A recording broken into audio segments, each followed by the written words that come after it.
He shined a gap as he blew the berg. I mean, it's not the best tagline, but at number seven on my 100 favorite films of all time, it's Brick. Welcome to Long Play Video.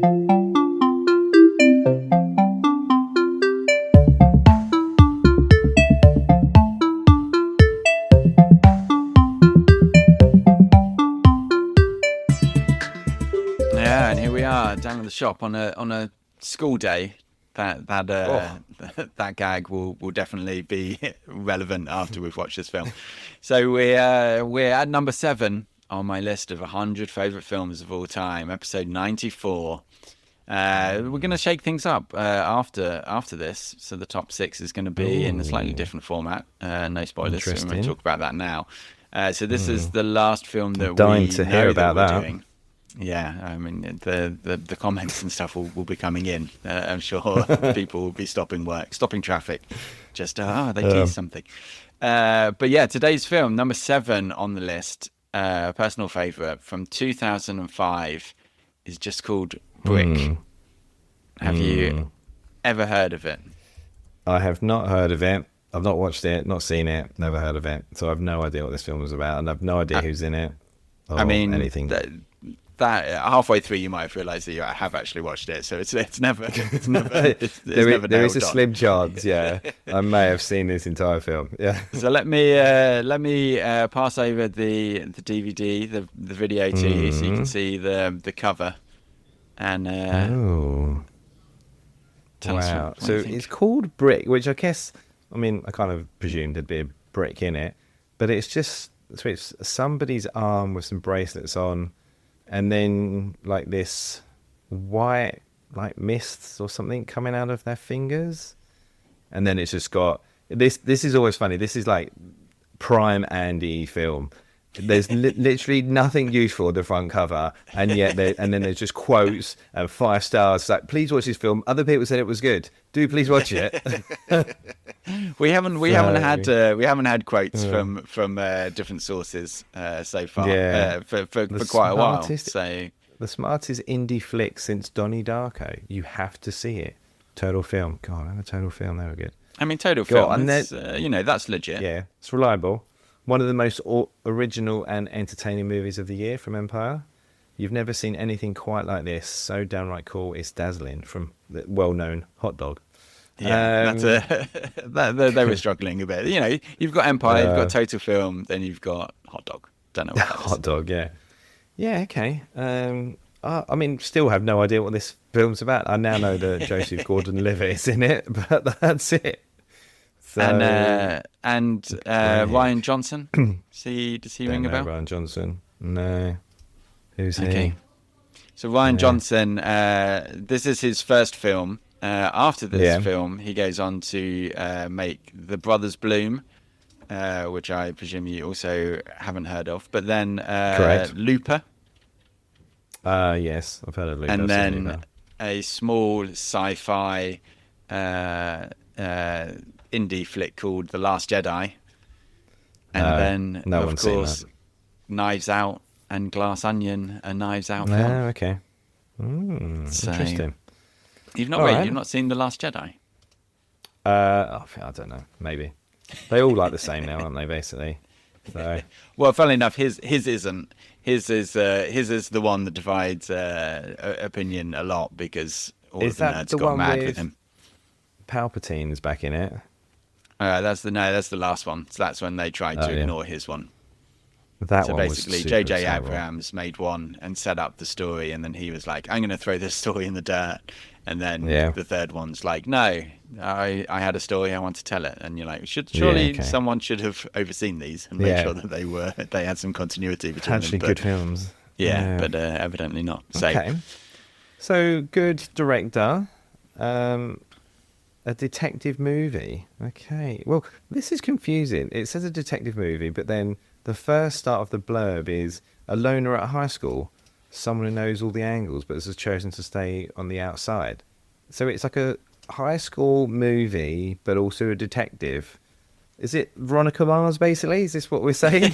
It's like, it's a good reference. Yeah, yeah. so it's a noir, but set in high Okay. school. Interesting. Okay. So it's ticks both of your boxes, which is why it's so high. I get it. Yeah, exactly. Yeah, you get it. You understand. Yeah. Uh, Yep. yeah. Okay. Interesting. So this is like it's an homage to noir, sort of all Yeah. over. Like it's obviously we only did The Big Sleep a couple of weeks ago. The dialogue and everything is just super noir, and funnily enough, like because that it's ultra stylized and a funny thing. So we went to see it quite early on because I used to watch a lot of trailers of indie films and then go and watch random indie films, which I don't do as much these days, which I kind of want to get back into. But this was one of them. So it premiered in South by Southwest and got a lot of press and kind of people being interested in it. And Joseph Gordon-Levitt had kind of done a few of these films, and some of them are better than others. If anyone out there has watched Hesher, they will testify to that. But we were late, so we missed the first. We missed like the first sort of 4 or 5 minutes of this film, which actually has a lot to do. In the first 5 minutes, you actually you sort of see quite a lot, and then there's a flashback for a little while. So we were kind of a bit missing. And then can I ask this actually whose fault was it that you were late? I think we just didn't realize the time, funnily enough. And I think we went to see it in London. Yeah, exactly. Yeah, we probably went to the pub, or I think maybe we went for dinner before, and then we were in one of the bigger cinemas in the middle of London. But because 2006 actually, funnily enough, that is earlier than I thought it was when I was kind of thinking about it. So I was only a year into my relationship with my then girlfriend, now wife. So we kind of lots about 2005, Andy, don't we? So exactly. moving on a year to see what 2006 happened in 2006. Completely different guy. Yeah. He's got responsibilities. He's settling down. But because of that, we kind of got plunked into the world, which is a very stylized world and is very sort of noir. And I kind of I knew what was happening because I'd seen the trailer and kind of knew from that. But you're just kind of then thrown into the middle of this noir at a high school, which is can be a bit strange. One of our mutual friends, someone who is very much into their databases of movies, watched it at a festival, and they actually gave like a dictionary out with a bunch of the terms, like explaining them. And like some of the language, like some of the terms, sort of are made up, or some of them are slang. And they actually gave out a dictionary, and that really he didn't like that. That kind of put his ruined it for him. He said that. Really? I guess he thought it was a bit kind of just sort of spoiled it. Cheesy. So I discussed this film with him because I think we were working together at the time, and he really didn't like it because of that. Wow. Yeah, not didn't hate it, but also this isn't his type of film. I think there's what you also have to bear in mind is that they made this film for $450,000. He borrowed money from his family and from everyone to kind of to get it going. So it is done on a shoestring, and then kind of made $4 million. So he sort of did well from it. $450K in 2005. I mean, that just about buys you the place that you record. I think that what else could that get you? Yeah, well, funnily enough, in 2006, they said actually most of that would have been on the film stock because it was shot on film because there was no digital. Really? He did. I think there was digital, but he doesn't. He kind of notoriously doesn't shoot on digital. He usually always uses film. And so actually just buying the film to shoot the movie is probably what the biggest cost was because all of the actors and stuff would just done it for kind of cost. Yeah. Blimey. Well, I mean, that has sent me down a certain path of thought. So, which does partially worry me. Yeah. We've been here before with that Irish guitar film, and that was bad. Oscar winning once. Uh, Yeah. yeah, yeah. No, I mean, there, Okay. yeah, there are. Yeah, you can tell that, yeah, that it's slightly sort of cheaper, That it is but I think budget. like there's still, yeah, but like, yeah, it's way more stylized than once. It's obviously once it's kind of, yeah, shot sort of Yeah. straight, as it were. Whereas Yes. this is super stylized, and yeah, it's just I think is like fun, but I think also Yeah. like because it's stylized and because it's noir, it's not supposed to be real life in the same way that, like, you know, The Big Sleep and other noirs that we've covered aren't real life, right? It's more of and I read something recently that said this isn't what high school is like, obviously, but it's kind of how high school felt. And actually, I think Yeah. that's a really good description of it, Yeah. because, Okay. like, yeah, I think to a Yeah. certain extent, like, yeah, me with my noir hat, I mean, Yeah. figuratively sometimes, and sometimes not Sometimes, figuratively. literally. I actually Yeah. just wear my hat. Yeah. Then like this is kind of not an idealized version of high school, but like kind of, yeah, this is like the story of Yeah. high Okay. school that I could tell myself was Yeah. Yeah. was how high school was when it wasn't. But like, yeah, it definitely has that kind of So, calling to me. so now I'm thinking it's more like a detective series of Clueless. That's what I'm now feeling more like. Yeah, So yeah. yeah. No, yeah, I think that's Okay. yeah. No, I think So it is that's similar to yeah. Veronica Mars then, basically. Maybe this was the precursor. Yeah. This is what started off the franchise. Yeah. No, I think that, yeah, no, I think there's yeah, that's a Okay. good comparison as well, because again the script is really good. So he wrote this as actually he wrote it as like a novella, to like 100-page kind of, yeah, novel, but mostly to get the budget right. He actually had to kind of lay out all the shots and make it clear he knows what he's doing. But like, because Yeah. of that, and again because it's noir, right? So it's all about the dialogue. It's all about like the snappy kind of, yeah, Yeah. sort of one-liners and stuff like that. And in the same way that you wouldn't say Clueless was real life, like Yeah. this Yeah. obviously isn't No. real life and isn't supposed to be real life, and it is supposed to be a stylized version of it. So Yeah. yeah, no, I think if you Okay. if Big Sleep and Clueless maybe had a baby, Yeah. which, you know, with the age differences in Clueless as well as between Big Sleep and Clueless, Yeah. and also the age differences between the two Yeah. main people in the Big Sleep, The I actors, think yeah. that's a good comparison. Yeah, wow. Okay. So this is interesting. This we just had Ferris Bueller's Day Off recently. That was in the top 10. That's also another high school movie. I wonder, like, is this I going to be don't the know. theme of the top 10? I don't know. Ferris Bueller isn't a high school movie, though. Ferris Bueller's a leaving high school movie, as we covered. Well, still got high school in it. But yeah, no, that's true. Those, I think those there's are formative only years. Obviously, Yeah, big years exactly. for Andy. Yeah, well, yeah, I think like that's yeah, you know, that's yeah, like an emotional Changed your time. life. And obviously, as I That was as the I first like movie you emotions. watched, and then that was it. It's all led to this moment. It's all well. It's funny enough, but there's a lot of high school movies that I don't like. I'm not a big Yeah. fan of Fast Times. I only just saw it, and Oops. yeah, Awkward. there's kind of yeah. There's Don't worry other- about season 2 then. we'll look forward to that episode. But I think also because this had, again, like in my top 10, as we said, I think for Royal Tenenbaums, like this has been my favorite movie in the past as well. Okay. This has been a number one, and then funnily enough, it was kind of higher when we started, but then because noir has had a bit of a patchy recollection. Then this has dropped a little bit, and funnily enough, I've not watched it very recently, so I am sort of interested blimey. in kind of what I think about it. But like, as well as kind of that high school thing, I think also watching this kind of felt like the type of film that I would make as well. Like I almost sort of not getting ahead of ourselves, but sort of thinking about what character I would be. I almost think of myself as the director and writer as much as anyone actually in it.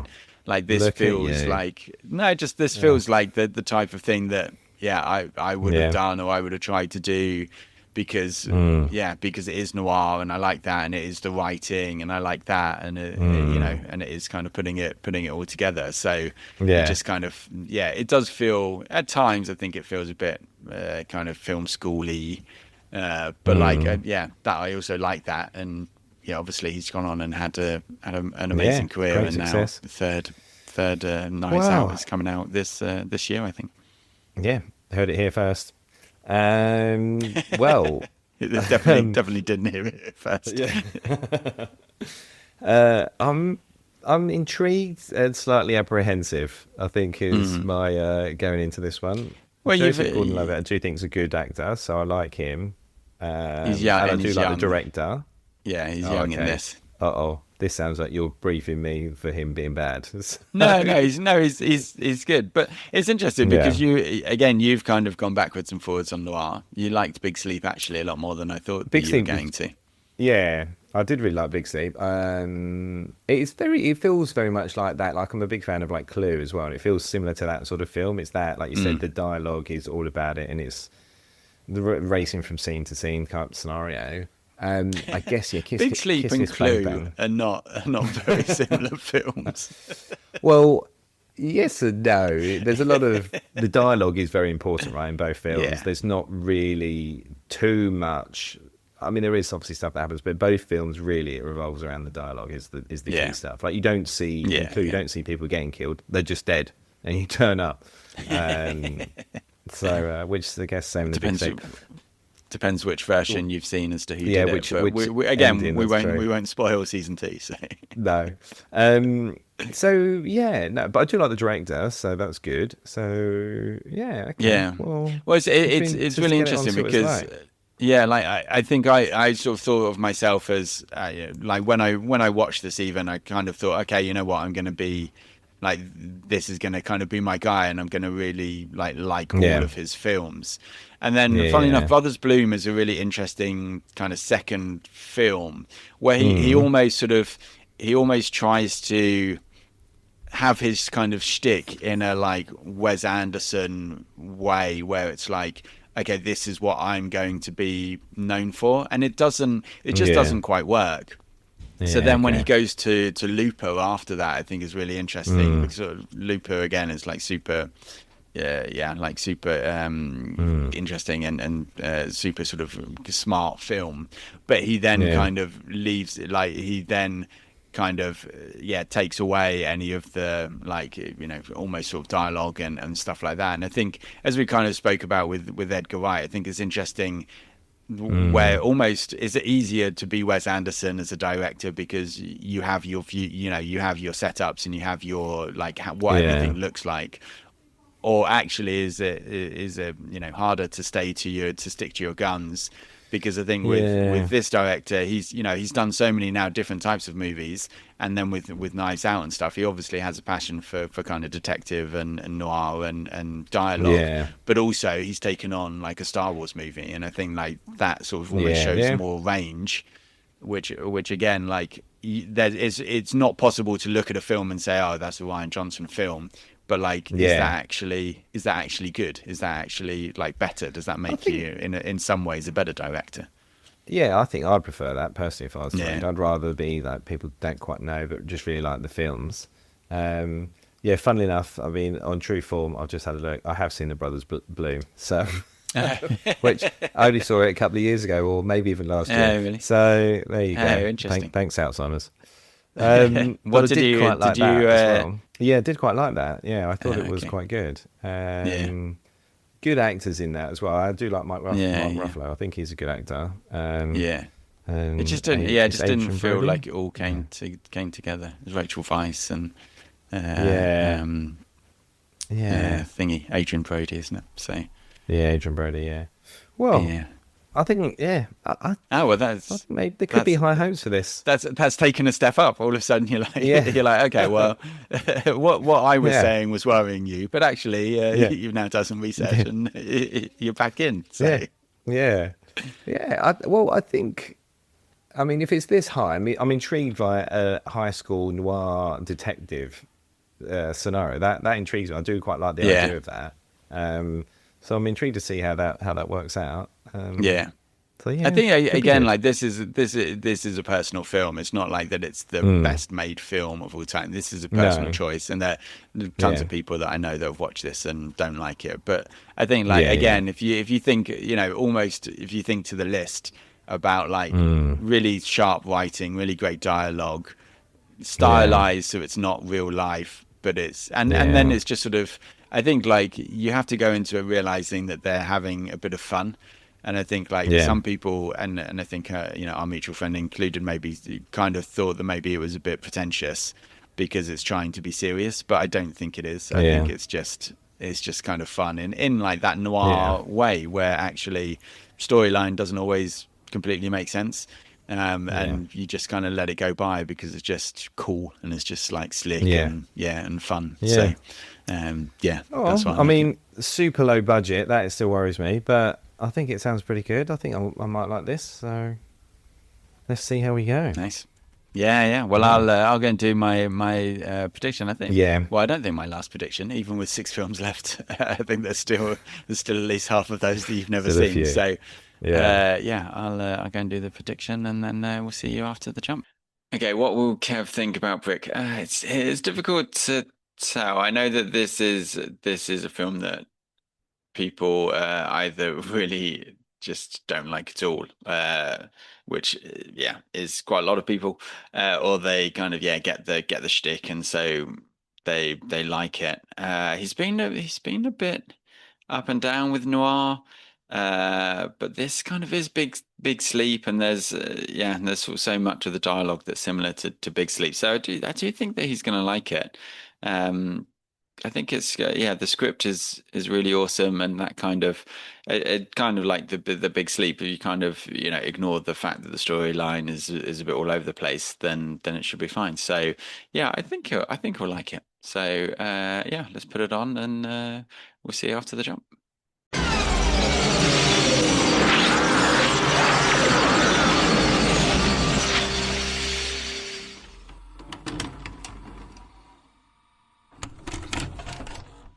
So doesn't work for me.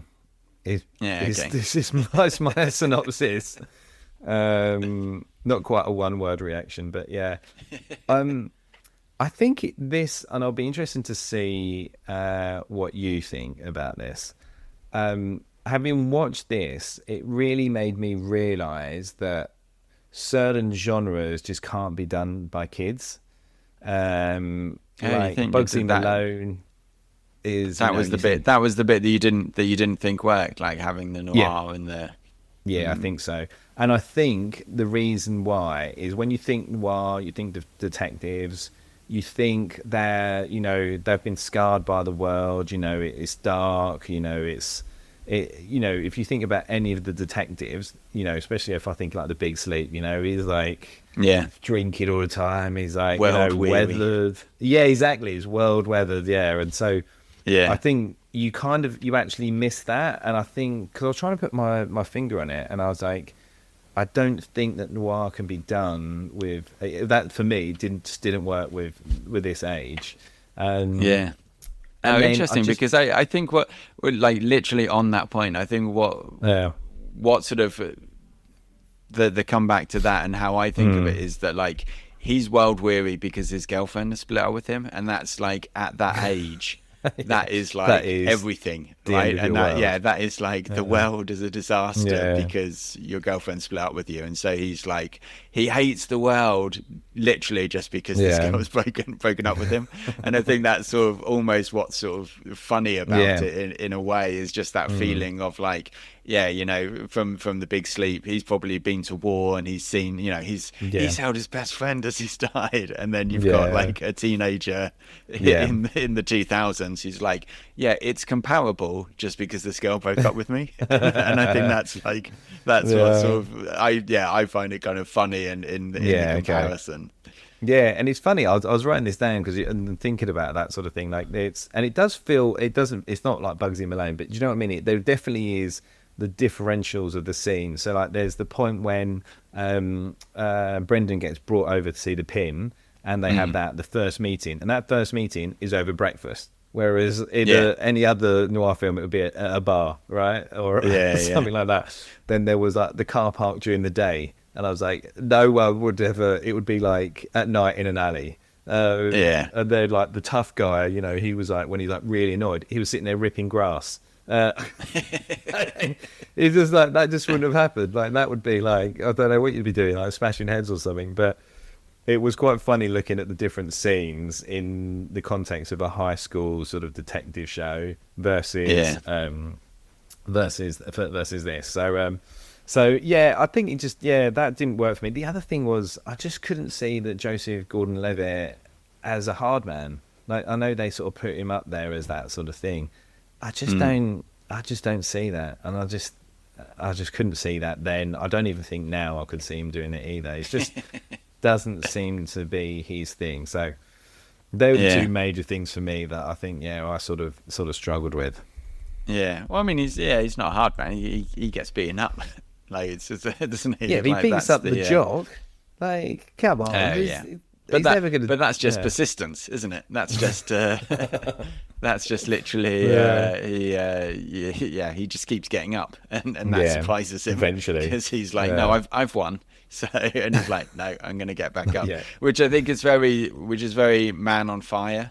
I think Man on Fire, where he gets shot like film. 20 times and he just like jumps in a swimming pool, and that's somehow magically like obviously he gets beaten up a lot, and that's kind of a trope, I think, that they sort of like for sure it's not supposed to be realistic, is it? It's because he'd have like broken ribs and he's like running around like 5 minutes later.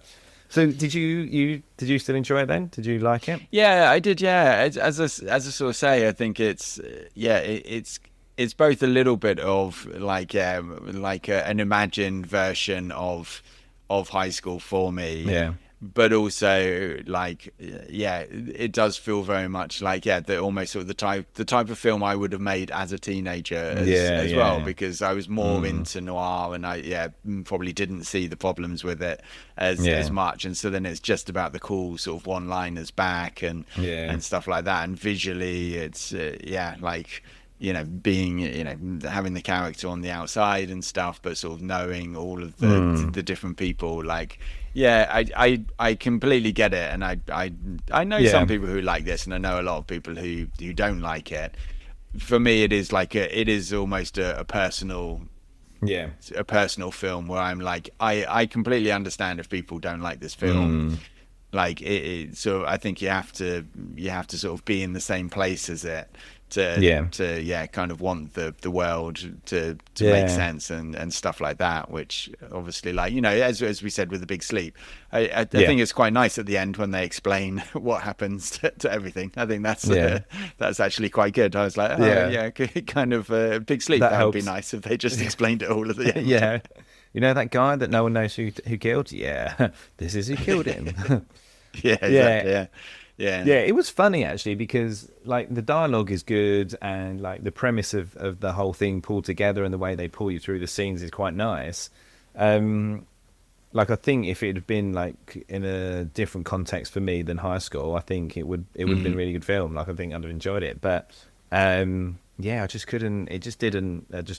It did feel like some of the scenes really feels like Bugsy Malone. You know, the breakfast scene is just so funny, and like the pin. We've got to find the pin, and then they find the pin, and his mum's sitting there doing breakfast for them all, and you're just like, what's happening here? Is he like a big drug lord, and his mum is just doing breakfast for everyone?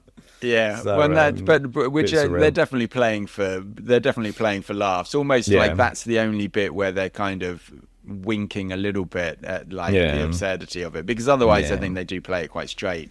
But I think like again, because everything's kind of built up to that moment, and it's been quite dark, and obviously he's sort of been beaten up, and he's been sort of in the room with no light and stuff. Like to then have that where she's like, oh, I've got apple juice. Oh no, I don't have apple juice. Oh, I've got some orange juice. Oh, it's like country style and stuff like that is just is then just quite funny. And the fact that they're like, oh, the pin, he's an older guy, and he's like, some say that he's like 26. He's just like, and again, that's so true to like, you know, when you're in high school, you're like, oh, he's really old. He's like 26. Like 4 years older than you, and he's like super old. Yeah. Yeah, it is funny because I said beforehand, like that we missed the opening 5 minutes the first time that we saw it. So I don't really know why they show you the dead body at the start and then do it as a flashback. I'm not really. I guess it like heightens the stakes a little bit when he does. Maybe it's sort of it's used to sort of say, well, pay attention when he does meet up with her. But yeah, it's a funny choice because it's only I measured it as well. It's only 25 minutes until you're back there and he's seeing her again anyway. So you're just a bit like, well, and you don't even know it's a flashback, right?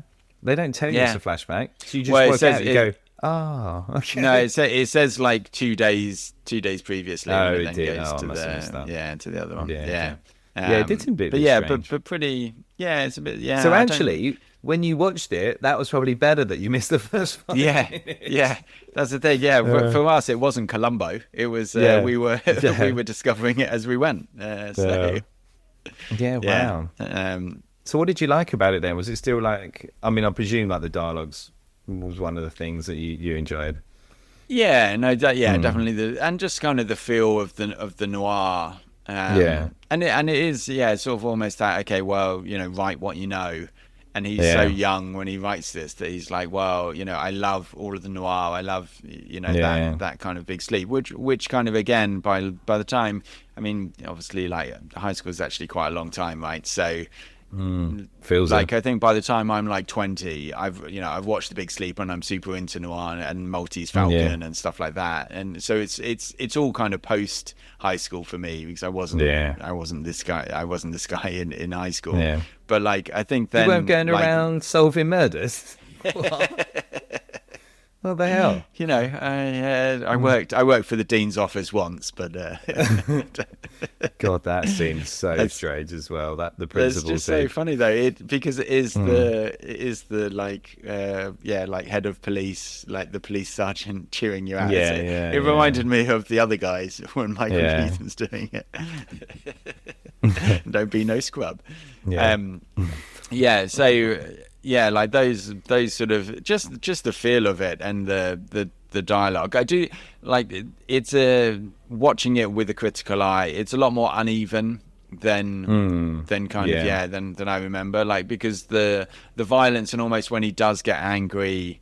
Like again, I'm just that kind of shows. I think a little bit of the immaturity now that I kind of see when he's walking across the field and you have like him imagining like the flashbacks and stuff from his relationship with the lady, with the girl. I forget her name.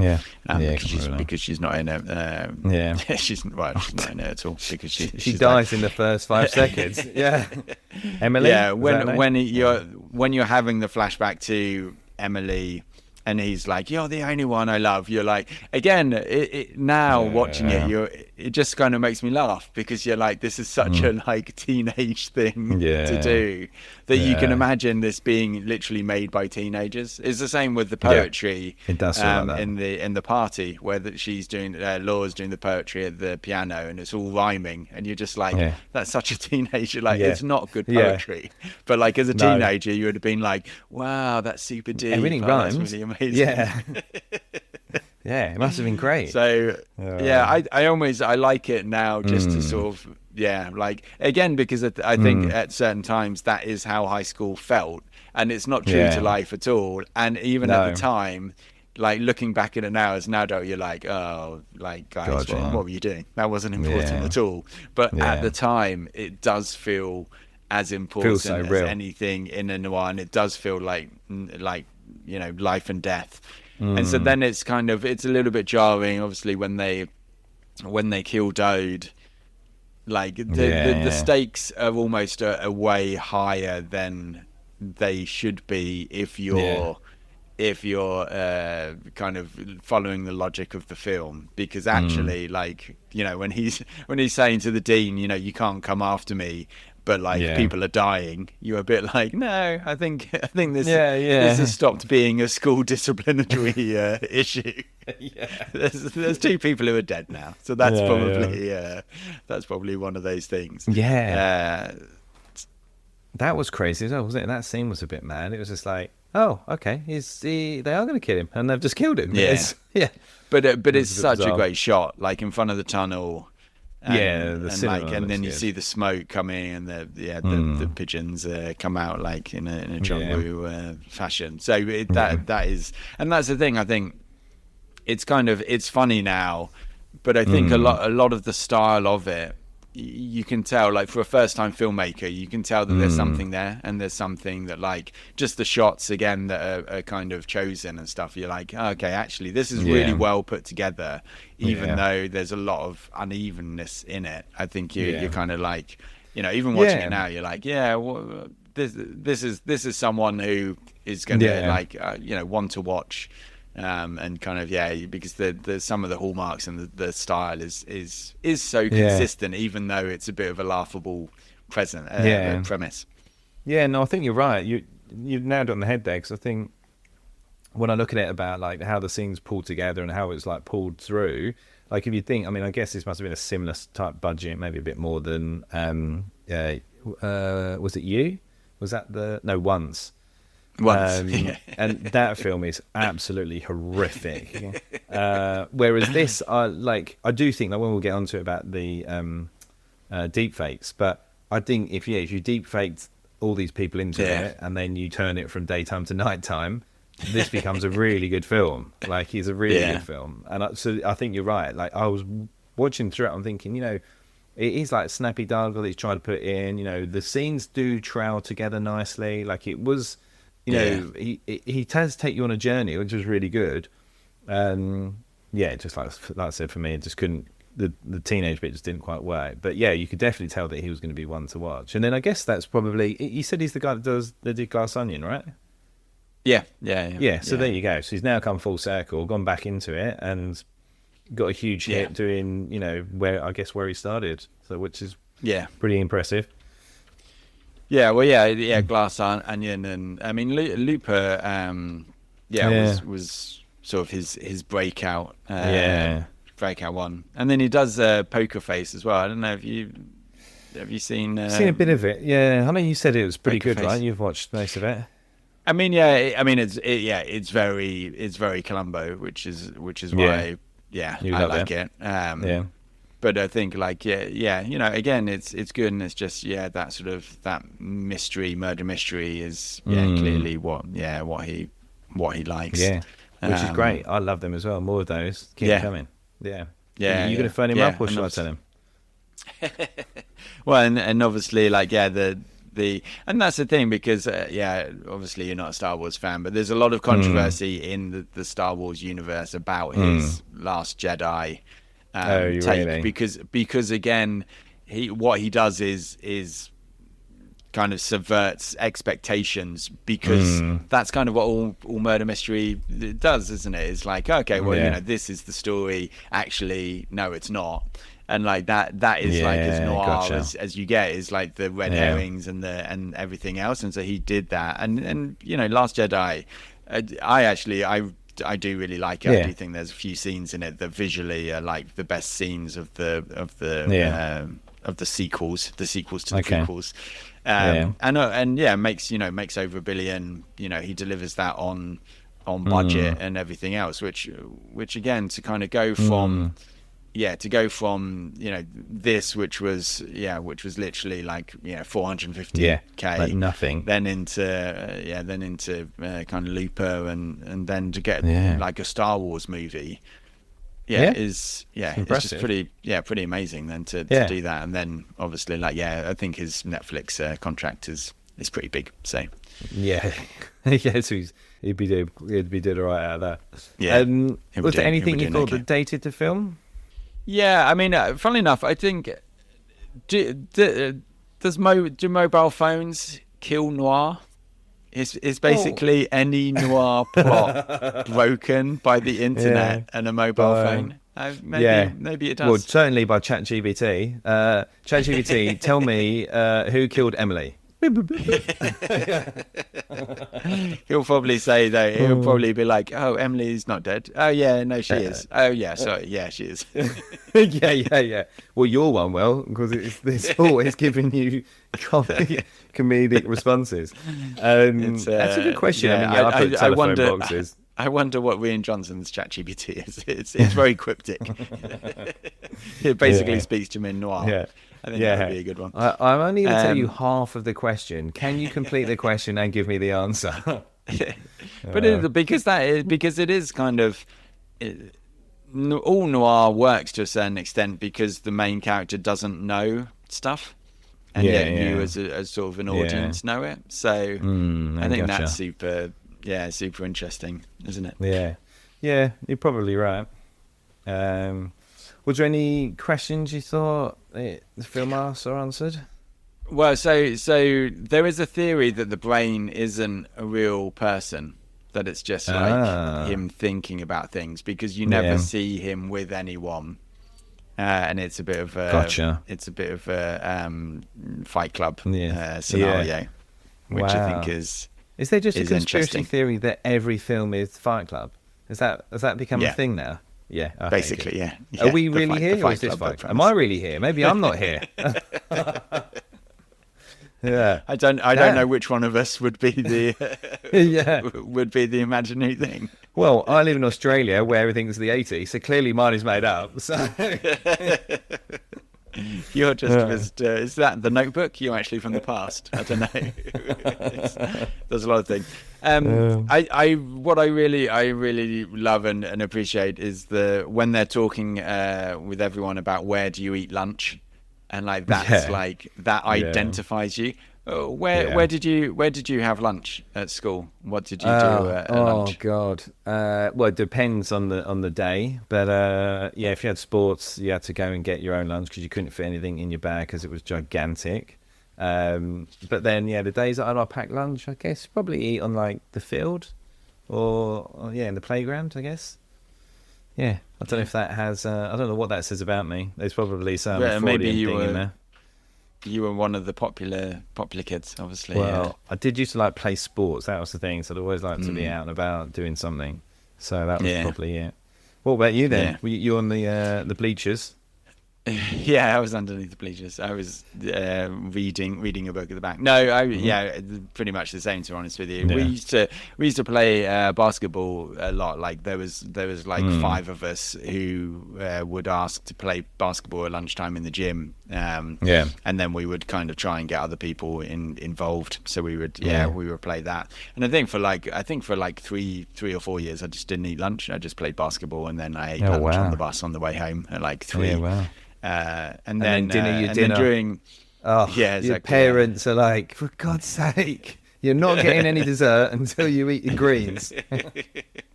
Or it's just like sandwiches, like sandwiches that have been in your bag all day were never the nicest thing. And then by the time that I was in 6th form, then funnily enough, I used to have 2 sausages, chips, a carton of milk, and ketchup, and it used to cost £1.32. And I basically had that every single day for like a year, and I knew that it cost me £1.32. Oh my God! Yeah, it's and consent, I wasn't really fat, so just all the kids who are listening, your metabolism now, you'll miss that. You'll miss that when that's gone. Yeah. I used to just have, I think, beans on toast. God, I remember that now. God, how many times I ate beans on toast at school, and then I'd save the rest of the money and use that at the tuck shop to eat sweets. Nice. Just sugar and beans. And baked beans are basically just sugar and salt in bean form. It's just a massive sugar rush. I mean, no wonder I've got type 2 diabetes. I love. I want to know what play Cara and the theatre people are putting in, because she's just in a different costume each time, which I think again is just very funny. The geisha was definitely I don't a really bold one to add. I don't understand the gag about there always being a boy out of frame, like underneath Cara. Yes, I didn't get that. Like, she's supposed to be like a kingpin or something. Yeah, and like she using them as footrest, but then like then Yeah. they were together, so I get that it's like a funny thing, and I presume Yeah. that it's something personal to them. Maybe there was a Yeah. girl at school who used to use Yeah. boys as footrest or something, but it's just a bit distracting It's when weird. they're talking, and then you kind of wonder, was he one of those? Like that's the thing, but then they're the same age, and so then I don't know. That's And a it's bit of a also, as an distracting one. adult, that seems like something way more salacious. So it's Well, yeah, there is. which Yeah, yeah. Thoughts on that? yeah. Yeah, okay. We'll get to them. And then there were a lot of shots of shoes, and obviously Oh we've my had Jojo God. Rabbit. That's my where- first. That is the first thing I wrote down. Lots of shots of his shoes. I was like, "This is how they've Yeah. saved the budget." Well, and that's the thing, like, and we had it in Jojo Rabbit where it pays off, like Yeah, with one of it's- the most yeah. iconic scenes Yeah. of I think of the last 10 years for me. It Yeah. never really pays off in this. No, Like you're I just don't like, really. why has he got these weird shoes? Obviously, he takes his shoes off to get the guy who's chasing him. Which is But, also like, weird. I don't really think that you need to like No. show his shoes quite so That much. again, So, I think you're right. That must be something that when he was younger or something, that was a big thing. Like, yeah. if you wore those type of shoes or something, you're a type of person or something. Because I don't know, like, I couldn't see any reason why we keep seeing his shoes, but we saw his shoes a lot in the first 5 Yeah. minutes. Yeah, I guess when you're a teenager, it's like what shoes you're wearing. Yeah, like I guess indicative of the type of person of that who you are. I don't know, and they are sort of a little like bit, I guess. older, like older man shoes. I guess you would say they are as well. Yeah. Like you wouldn't expect a teenager to be wearing them, Yeah, but yeah. yeah, So then, for the deep face, then you say, if this was Yeah. a straight, it's interesting though because I think if this was a straight noir, would it have I think gotten it would work. noticed as much as doing it this way? I think like surely then it's just like one more noir on the on it's the not as noir gimmicky, but it would- bonfire. but it would be better. I think is the Yeah. key. So, I mean, I was debating about. I mean, you could have them all different ways, but I thought this would be quite funny. Swayze is Brendan because he's a bit of a hard man. Supposed to be. You want So you go Swayze? Swayze. Okay. Well, because Swayze's got that more. Not weathered look, but he looks like he's lived life a bit more, right? Rather than like, Yeah. say Keanu or someone. So I think you have Just Swayze. from Roadhouse, you're just thinking Ju- Roadhouse. Oh, Roadhouse what Swayze. a film! What a film! Keanu Season 2. as Dode. Brilliant. He would be great in that role. And then I think you would probably. I think you've got to have Stone as the pin. So then Gosling nice. just fits in some way. Maybe Gosling becomes a love interest, and it's Swayze and Gosling, and Stone's the kingpin. Yeah. So yeah, Gosling's just killed at the start. Yeah. Yeah, so you'll love that. You'll watch that film. Yeah. And then the mannequin of him is picked up about 20 minutes later, which is clearly Yeah. a mannequin, even though we're Yeah. about 50 meters away. I mean, again, 450,000 and most of it was spent on wasn't a lot on later, film. yeah. So Yeah. oh, What about you interesting. then? Well, I went Keanu as the main character. I Yeah, went okay. Swayze as the pin, Gosling Yeah. as Tug, because I think that'd be quite Yeah. funny. Because He could you do say Tug, that he yeah. can play a hard man. And then I Yeah. thought Stone would have to be Cara. I don't think she's not a Yeah. Laura. Yeah, but like you okay. could see her being like theatre kid. Yeah. Yeah, defo. Yeah. Yeah. All right. But yeah, no, Well- I mean, I think, that's the thing. It's so well written and shot and everything else that I Yeah. think it's, like, again, I think it is a really good film. And then, as you say, it's just like, do you buy the premise? Yeah. I would love this to be remade in sort of like an adult version, because then I'd love to see would I think it's really good or not. Yeah. So I know that won't obviously ever happen, but I would Well, love to deepfake. see that. We just deepfake everyone. Yeah, we'll as just adults. darken down And then- the daytime into we'll change the breakfast to a bar. Yeah, I think you can, like you said, you could tell that he obviously had something. Like you can tell it's put together very well. Which is like you said, I guess obviously he was very young and he wrote this very much with off the back of his life at that time, and his knowledge at that time. Obviously, we all think we know so much, and we're still teenagers, and the reality is you don't know anything. But you don't know anything about anything. Yeah. So, yeah. Well, so I mean, if I'm Brendan, then does that make you the brain? I don't know. I did put myself down as the brain, so that was the character I wanted to be. So who did you go for? See that us at high school. You know, me needing to solve the murder. You know, you doing the angles. Yeah, just turning up every now and then. Yeah, inexplicably waiting up till 2 a.m. for you to phone me, and then you never do. From the payphone. Yeah.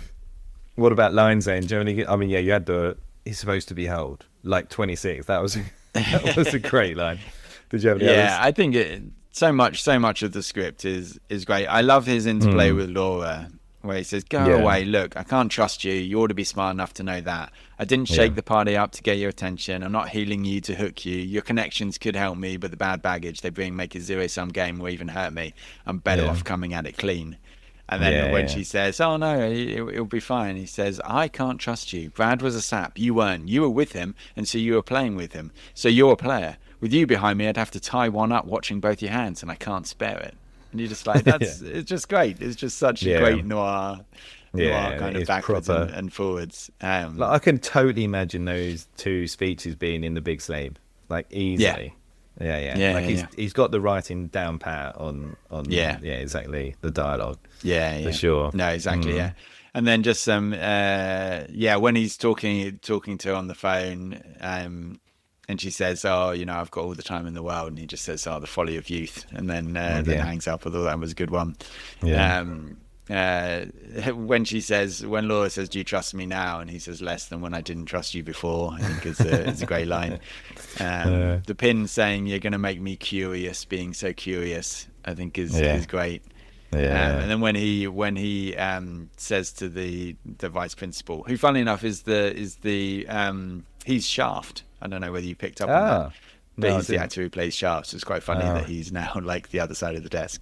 But he says, "Oh, I gave you Jared to see him eaten, not to see you fed." I thought, that's nice. Again, that's like you could have had that in the big sleep when he gets pulled into the police. So for sure. But the script again, just is super cool.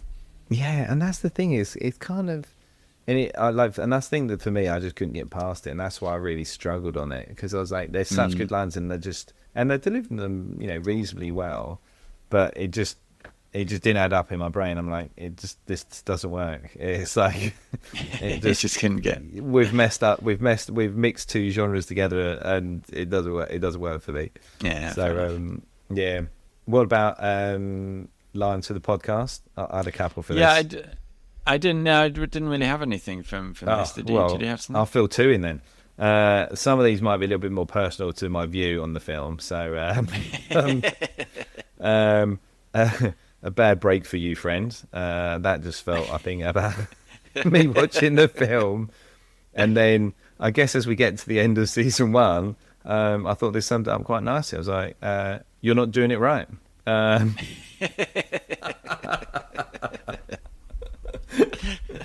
Sums up the whole season. The's more films in the very good and the good section than the bad section. That's true. It's funny to say, but you're right. So reviews. Yeah, reviews. I mean, quite a few 3-star reviews. Before we go into 3 stars, I do want to. Roger Ebert did really like this film and kind of said that, I think appreciated it. And I just read a couple of lines from his kind of on the noir. So he said, the story is never clear while it unfolds, but it provides a rich source of dialogue, behaviour and incidents. Then at the end, if it doesn't all hold water, who cares, as long as all the characters think it does. The Big Sleep is famous for the loophole of a killer who is already dead when he commits his crime. It's like, oh, okay. So it was the show for who was dead. And then he says of noir, they have lifestyles, not lives. The same can be said of many, not all noir films, and it's because of the style that we treasure them, but we don't care for them. And I think that's kind of that comes back to a good. It's a good point of it, of like, characters. Like it's super cool and slick, but you never feel attached to the characters, which that's why he's that's why he is who he is. So yeah, but on to Nice. the 3-star reviews. So interestingly, like half the people thought that it was clever and half the people thought it was dumb. So I'm not really sure. So it was like, Someone said, Marmite. I feel like I've learned a whole new vocabulary, and I just really Interesting. want to have been at work when they went in the next day and started. If they thought this was like how the youngsters speak, and just Yeah. went in That and would have been started brilliant. using this, and all the young people at work are like, what are you talking about? What are you doing? Yeah. Yeah. That would be good. Someone said acting okay, but storyline has been done many times before. You're like, Why watch it then in if what you're not way? interested in the story? The whole point of a movie is that you look at the story. You're not going, oh, yeah, it's a really, really good bunch of actors in this. I'm going to watch this. Yeah, exactly. Like, oh, but there's been a murder and then he solves it. I've seen Yeah. that too many times before. Basically, you cannot watch like 90% of films now. So. Yeah. Oh, my God. That's crazy. Someone headlined their review, warning, may make you realise you're not that clever. Ooh, I really like this interesting. film. It's one of my top 7 films of all time. Yeah. I don't think that like that makes me clever though. I think actually No. like it's No. it's a good plot, but I'm not sure. Yeah. I'm not saying that there's like circles within story within circles with it. So Yeah. someone maybe just agreed with you, long and weird. Yeah. And then someone said too advanced dialogue for high schoolers, and I couldn't work Yeah, out whether getcha. that meant that he thought that it was too advanced for the high schoolers to be saying, or it was like high schoolers don't watch this. The dialogue's too advanced for you. Yeah. Nowadays, maybe the latter, but Yeah, very strange. Interesting. That's a good and then, summation. funnily enough, one of the reviews said Memento and Donnie Darko are 2 of the movies that spring to mind while watching Brick, and I was like, are 3-star reviews now starting to do the algo Review for of us? the- yeah. And like this was, is there some sort of time travel where you're going back in time and selecting your algo films and sticking them in a 3-star review? Yeah. Just so that I can win the find points. them? Yeah, it's very strange. Busted. So Yeah. really, you should use that time machine for something other than putting in But 3-star it's so reviews. much fun. Oh, damn. What did Damn. what did you have for the double feature then? Obviously, you needed a palate cleanser after this. Well, I think after this, you have to see how it's done right. So I thought you'd have to watch The Big Sleep. I think that's what you do. You get that You on double- and go, yeah. You I getcha. double noir it. Double noir, yeah. That's what I'd go for. What about you? I went for Looper so that you could sort of really? see his development The as evolution. as a filmmaker. Like I nice. think you could. That's a good idea. Yeah, sort of see him. Yeah, forget about Brothers Bloom. I Yeah. don't think that's as Yeah, good. I remember but- seeing Looper. Yeah. I've only seen it once. I remember thinking it was pretty good when I watched it. But Yeah, no, it's good. Yeah, it's got again a couple of things that are a bit strange. I wouldn't say Glass Onion. I think Glass Onion is too don't like it. is too smooth around the edges. Yeah. But Loop is still a little bit rough and Little ready. bit. Yeah, it's good. Nice.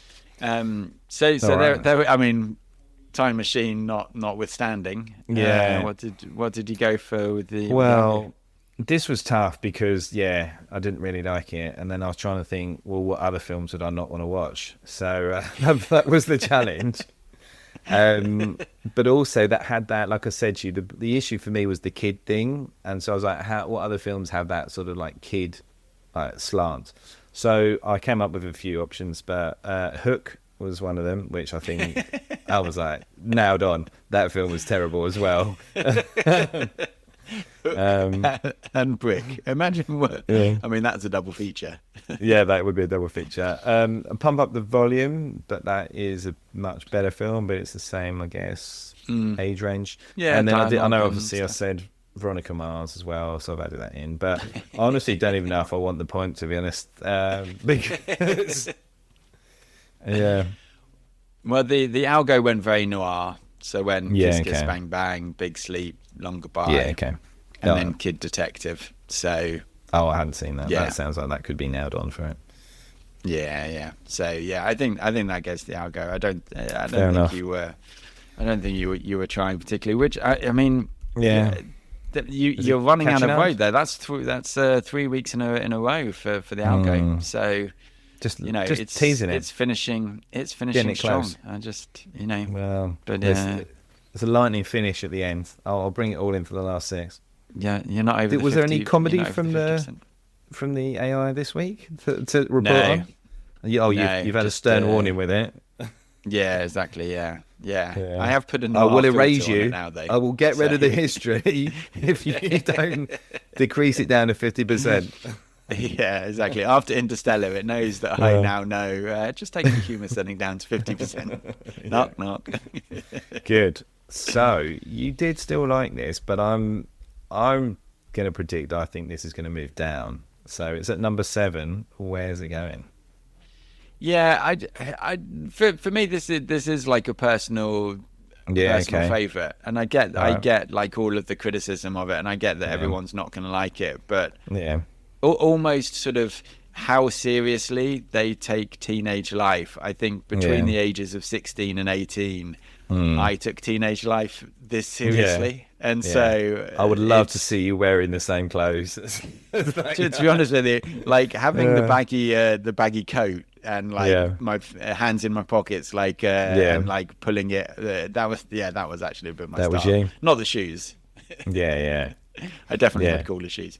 But yeah, no, yeah, it just is like almost the seriousness that it takes teenage life, where obviously generally it just doesn't matter as well. Like it doesn't matter at all. But then as people start dying, and all of a sudden it does matter. So I'm gonna sort of shuffle it down to 6, like where it should be. But then we have to lose something from the top 10. So that might Hold be on. So that might you're be putting it revisited in at number 6. So going up. Well, so yeah, because everything's kind of moving Wow. one up. Okay. I didn't see that happening. Yeah, no, so it's kind of staying where it is, but I think that will change, and we have a film that's I need to watch all of the top 10, and then something from the top 10 is going to fall out. So, yeah. What but is currently but it is the last number? What's the worst there? What's number 10? Is that Star Wars? Well, number 10 is Return of the King. So that's the thing that's causing all of the problems. So we've got Ferris Bueller, Royal Tenenbaums, Interstellar, and Brick so far. And again, like very eclectic bunch, because that's what your top 10 should be, right? It should cover all of your different things. I mean, there are some very good Jason Statham films, so sometimes you don't need to change them. You know, fingers crossed for the top 6. Imagine if suddenly I'm like, and at number 2 it's Beekeeper. You'd be like, yeah. Oh my god, my life would change. I always knew we should do this podcast. It's such a good idea, Andy. After 2 years, finally. Yes. So I get it, but for me it's there was a time, and it's just sort of one of those that, and again, like as I say, like it's kind of the imagined film that I would have made when I was a teenager, as much as identifying with the character, because the character is a bit of a nightmare, but then I'm sure between the ages of 16 and 18 I was a bit of a nightmare. So yep, we all know that. Confirmed and verified. Good. Thank goodness Rob didn't join us for this one. It sounds like pretty low for you then. It was. How low are we talking? It was a difficult one to sort of pitch, like to put in, because I really didn't enjoy watching it, because I couldn't get over that piece of the kids taking on the noir. It just didn't work for me. But I could see that, like you said, it's well put together. The dialogue's good, the scenes, so it was a good film. The elements, but watching it wasn't enjoyable. So for me, I did put it in the bad section. Number 90, which was low, obviously. So just above Juliet Naked, that horrific film we saw early on, and then Dead Poet Society just above it. So, no, that's again, it's kind of fair enough. I get why. I get why people don't like this film, but Yeah, I mean, I was thinking about the list. I was like I just would never want to watch this film again because, yeah, the kid thing just, unless we got the deep fakes in, and then I'm all about it. Let's get it on.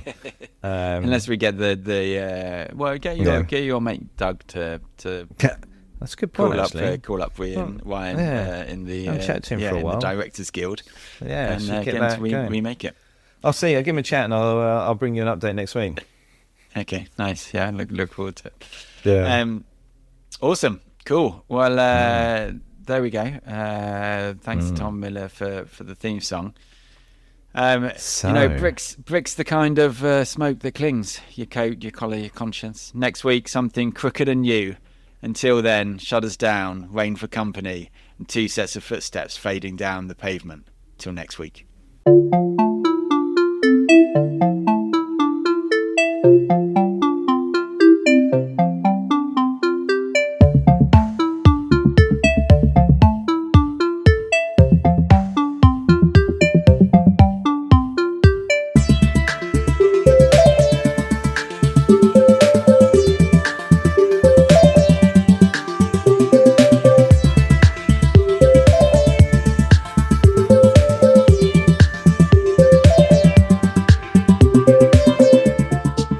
Thought I'd put in a noir ending.